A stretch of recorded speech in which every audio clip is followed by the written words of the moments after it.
Comme d'habitude, mes cheveux c'est vraiment une cata.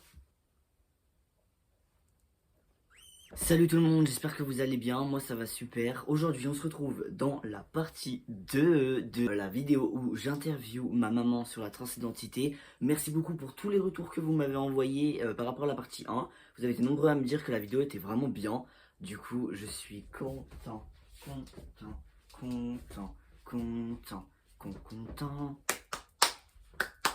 À l'heure où je suis en train de tourner cette vidéo, il y a un mois d'écart, même voire un peu plus, avec lorsque j'ai tourné la partie 2. Le changement visuel, mais surtout de la voix, est clairement perceptible. Donc c'est pour ça qu'il y a une différence entre ma voix et la suite de ce que vous allez regarder. Bref, j'arrête de parler et je vous laisse avec la suite. Est-il arrivé de te sentir coupable? Oui, là il n'y a pas de réflexion, oui. Et je pense que tout parent au départ, comme on cherche à savoir, à comprendre, c'est un peu le défaut de l'humain en même temps, à comprendre le pourquoi et le comment. Oui, bah forcément, oui, j'ai culpabilisé parce que je me suis dit que... Mais je reviendrai toujours sur la souffrance.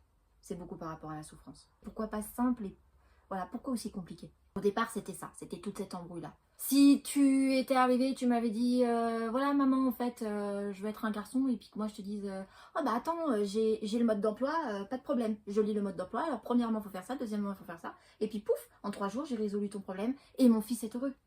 Oui, en fait c'était le fait que c'était complètement... tu ne connaissais complètement rien. Non. Et forcément, quand on ne connaît pas, tu t'es senti coupable dans le sens où tu te dis, mais putain, mais Carrément. qu'est-ce que j'ai pas vu, Carrément. qu'est-ce que j'ai loupé, qu'est-ce que... Et puis tu sais que voilà, ta maman elle a un caractère où moi l'inconnu ça me va pas, donc là c'était la peur de l'inconnu et c'est à moi de te montrer le chemin, c'est à moi de te protéger, c'est à moi de... Et là j'avais pas tout ça dans les mains. Donc oui, je me suis sentie coupable, je me suis demandé ce que j'avais mal fait. Alors je sais que ça va te déplaire ce que je veux dire, mais c'était sur le moment où moi je pense qu'on a tous besoin à un moment donné de faire un petit peu son caniméro et de se retrancher sur soi en disant je pense qu'on a besoin de passer par là pour après être comme Rebondir. Et de se dire bah non en fait, parce qu'aujourd'hui je sais que moi je suis coupable de rien. Et vu comment les choses sont en train de franchement d'aller pour toi, j'ai envie de dire bah ça faisait partie de ta vie en fait. Qu'en fait ça n'a pas changé énormément de choses, ça fait juste partie d'une épreuve de la vie, comme j'aurais pu faire une épreuve, Ah oui. je sais pas, d'autres choses, comme on passe le bac, oui bien entendu, en fait je pense qu'il y a des souffrances, et du coup pour les parents, il y a des moments où ils se sentent coupables, ils comprennent pas, et ils pensent que c'est hyper compliqué, on en revient toujours au même, on ne vous apprend pas. Là on va rebondir sur quelque chose médical, jamais un pédiatre t'a... mis à l'oreille, tiens, un jour il pourrait se passer ça. Aucun médecin, lorsqu'un enfant naît, prévient que c'est quelque chose qui peut arriver, et que ça arrive beaucoup plus qu'on le pense d'ailleurs. Il faudrait voilà, d'avoir un avis médical. Beaucoup de mal. Voilà. Beaucoup de mal et ça permettrait aux parents, une fois de le savoir, enfin que l'enfant l'annonce, de pouvoir accompagner directement l'enfant, parce que c'est vrai que du coup, la plupart du temps, c'est justement nous qui prenons beaucoup les choses en charge. Parce que on veut vous rassurer, on veut vous montrer qu'en fait, il n'y a rien de grave. C'est ça. Alors que s'il y aurait un accompagnement dès que l'enfant naît, dire qu'en fait, c'est quelque chose qui peut faire partie de la vie et qu'il n'y a rien de dramatique, ça vous permettrait déjà en tant que parent de moins vous sentir « Oh mon Dieu, je peux pas accompagner mon enfant ». C'est comme en fait une personne de 35 ans, quand elle va tomber enceinte, on lui dit que son suivi médical il va être différent parce qu'il y a des possibilités d'avoir un enfant malheureusement qui est un souci, voilà. Et ben tout simplement il faudrait que les parents sachent que quand on va faire un enfant, l'enfant quand il arrive, il arrive comme il est. C'est un enfant avant d'être un garçon ou une fille, littéralement. Exactement. Et voilà. Et je pense que si les parents étaient préparés, ça deviendrait quelque chose en fait de beaucoup plus simple et naturel. Ça a été beaucoup plus simple de m'appeler par mon nouveau prénom, du coup, qui est Owen. Oui. Ça a été beaucoup plus rapide à mettre en place. Il y a eu tout de suite très peu d'erreurs sur le dead name, alors que genre au masculin a été beaucoup plus long. Est-ce que tu saurais dire pourquoi? Déjà, si c'était à refaire, ou si je peux donner un conseil, tout de suite, mettre en place le prénom que la famille a choisi ou que l'enfant a choisi. Parce que c'est vrai que ça a été beaucoup plus vite et beaucoup plus simple à partir du moment où on a dit Owen, pour ne plus faire d'erreur avec le genré. Voilà. Maintenant, te dire pourquoi, tu vois, encore là, je peux pas te répondre. Parce que tu dirais Je suis peut-être désolée, je préfère. que vu que du coup on a mis en place un prénom masculin, ça a permis... parce que c'est vrai qu'en fait dès que mon prénom masculin a été mis en place, il y a eu très peu d'erreurs ensuite sur le genre, mais ça faisait déjà au moins 3 4 mois avant qu'on trouve mon prénom, Ah oui. que vous essayez de genrer oui. tout le temps au masculin, mais Oui, qu'il y oui, avait oui. quand même pas mal d'erreurs. Oui. Et quand mon prénom est arrivé, bizarrement, genré, il y a eu très très peu d'erreurs, et ça s'est très très vite fait, et le prénom, il n'y a eu aucune faute. Même Ah, papier et oui. mamie ont dit que depuis que mon prénom était Oui. en place, Oui. ils arrivaient beaucoup plus à me Oui. gérer au masculin, parce que directement, ils prenaient, en fait, eux, ils font la technique de... Parce que c'est en fait, c'est une habitude. Ils veulent pas nous faire du mal, c'est juste qu'ils ont l'habitude de dire elle. Oui. Donc, des fois, hop, et puis après, ils se disent, oh mince.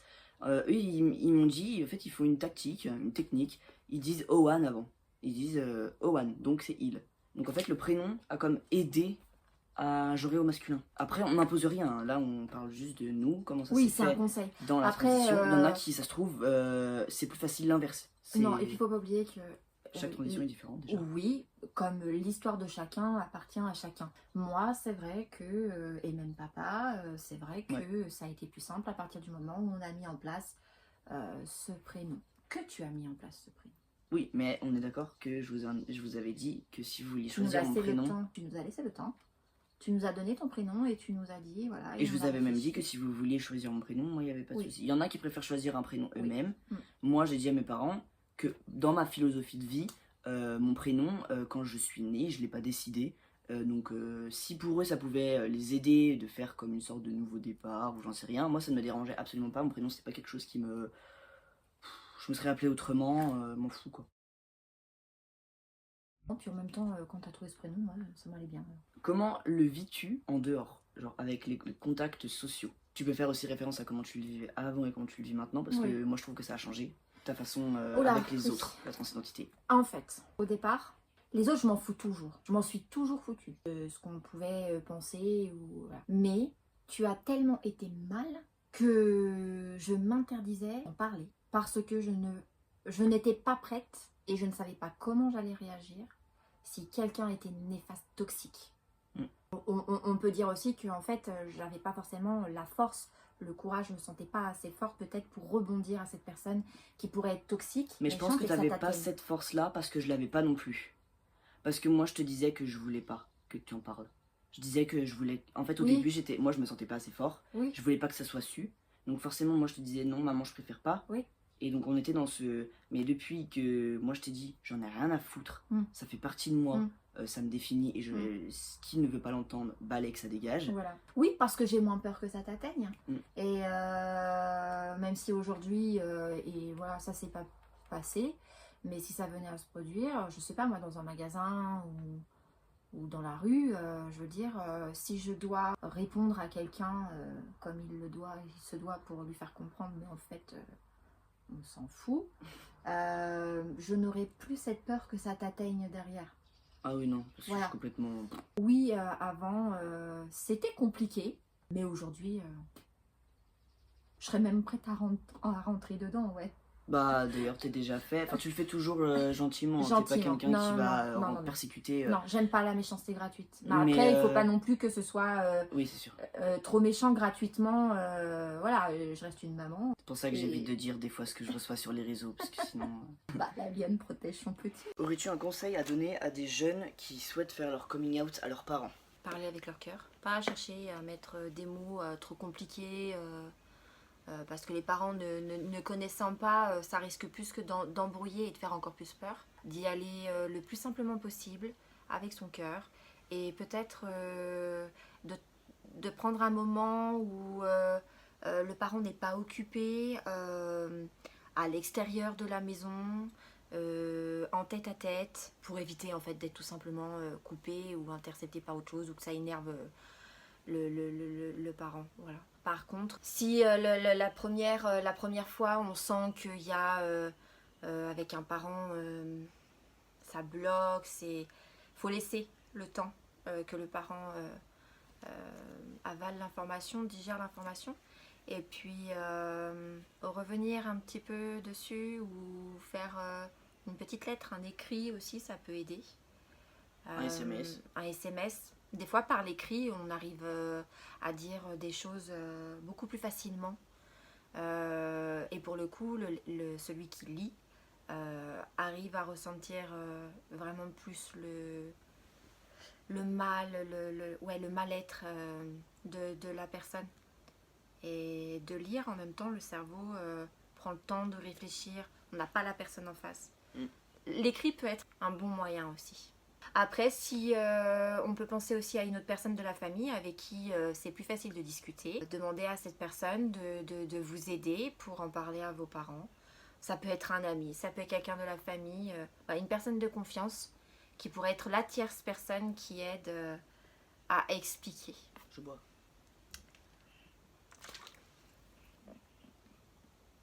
Elle est bonne.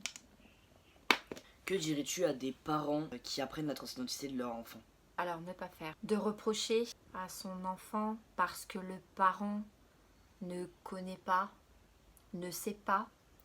Donc, pour quelque part se cacher un peu derrière la peur, lui dire tu sais pas ce que tu dis, ou enfin fermer le chose en essayant.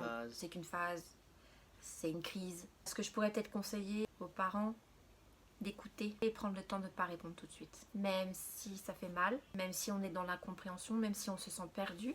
Si je dis ça, c'est parce que c'est des choses que j'ai ressenties. Aller rechercher, aller discuter. Moi, je passe beaucoup par les réseaux, les forums. Sur Facebook. Sur Facebook. Vous avez beaucoup d'entraides qui sont totalement privées. Vous n'avez même pas besoin de donner votre prénom ou le prénom de vos enfants. Vous pouvez totalement tout changer, tout reste privé.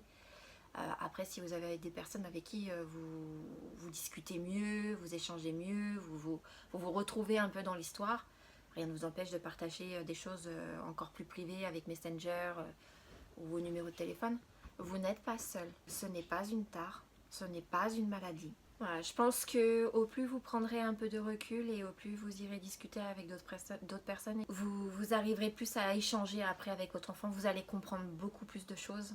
Je dis pas que c'est simple, ne rendons pas plus compliqué. De simplifier des choses que si on arrive à bien se comprendre, à bien communiquer, à être présent, il n'y a pas que être présent par des mots, il y a être présent par d'autres manières.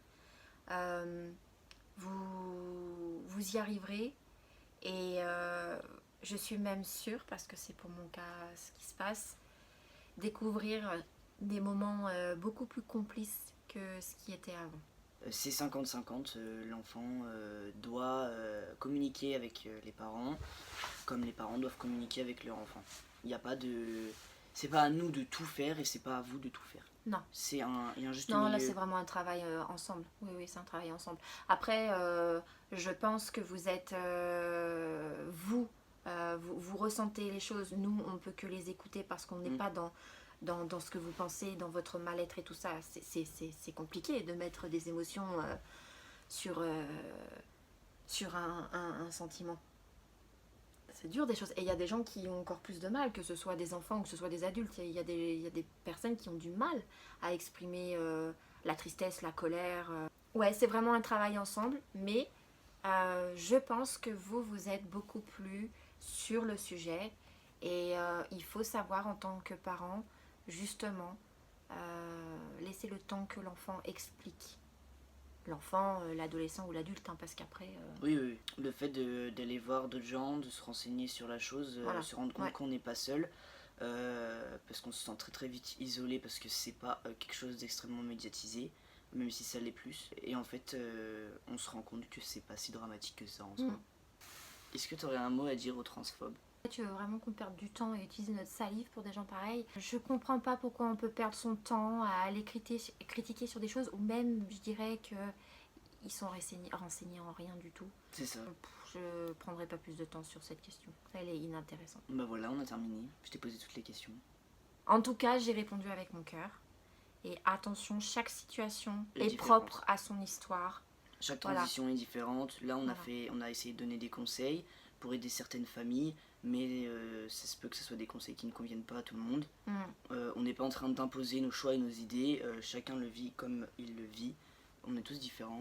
Faites attention à vous, prenez soin de vous, écoutez-vous et parlez avec votre cœur. Et au plus vous serez naturel et au plus vous direz les choses simplement. Un parent ne peut pas rester éternellement fermé à la souffrance de son enfant. Donc voilà, c'était la fin de la vidéo. J'espère qu'elle vous aura plu, que ça vous aura renseigné, qu'on en aura aidé certains. Nous, on vous dit cœur sur vous.